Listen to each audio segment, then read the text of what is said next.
Very good evening to everyone, and welcome to the daily briefing. Friends, as of now, the total samples collected is 838, and the total number of cases tested negative is 714. We have another 113 cases where we're waiting, and 10 active cases as of now. And we are also, all the 10 active cases as of now are stable, and they are all quarantined. And at the same time, I would also like to inform you that apart from other programs which I have spoken about in my previous briefings, we have also started the distribution of financial assistance under the CM's special grant for individuals stranded in different parts of the country.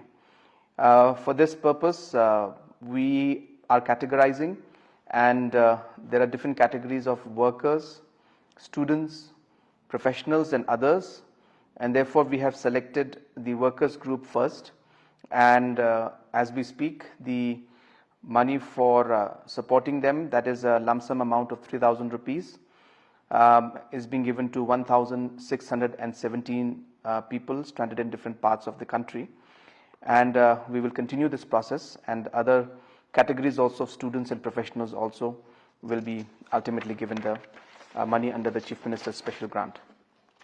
Apart from them, friends, I would like to take this opportunity today to share and to discuss and to address some of the concerns that some people have raised.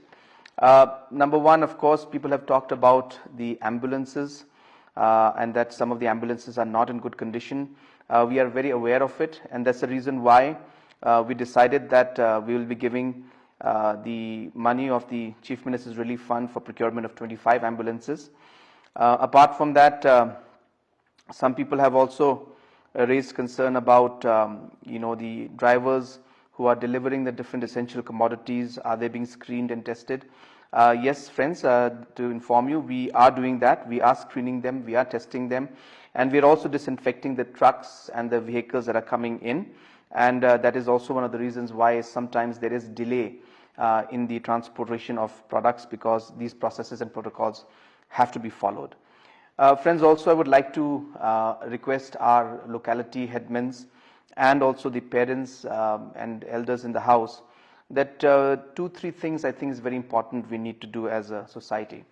Number one, I think we are seeing that during this period of lockdown, a lot of children are coming out and playing, and I think in that the norms of social distancing are not being followed.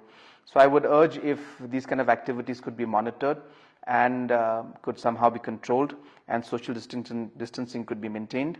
Secondly, I would also request that the virus as such is something that we have seen throughout the world affects the elderly more, and therefore I would urge that if our elderly, our senior citizens, if they could refrain from going out and they could keep themselves safe, because this virus is something that we have seen throughout the world affects the elderly more.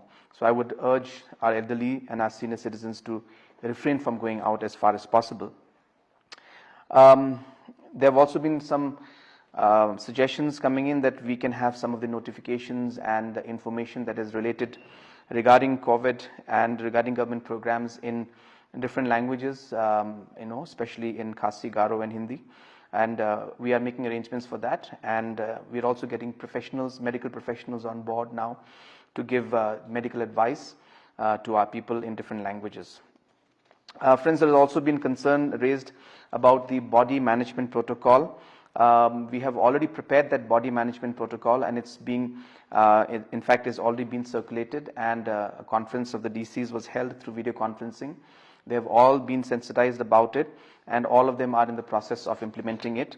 So this body management protocol is something that is being worked on by every deputy commissioner in different districts. Friends, there were also some issues about the laborers from different parts of the country who are in the state, stuck in the state. Some concerns about who is supposed to take care of them. Well, it's very clear that every state government in every part of the country is supposed to take care of all migrant laborers.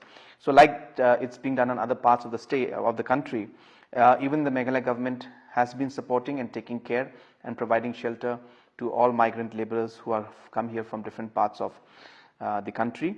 And there were also concerns about the mining areas, and I think some suggestions came in that there should be some relief camps set up in those mining areas also, because a lot of laborers are there.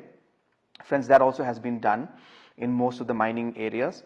And in case there are any areas that are left out, I will once again check on that and ensure that all steps are taken, that we can take care of all those also. Apart from that,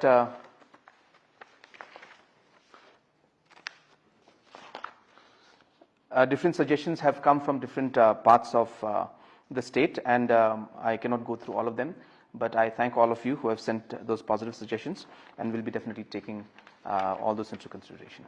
So with this, I would like to end the briefing for today. Thank you very much.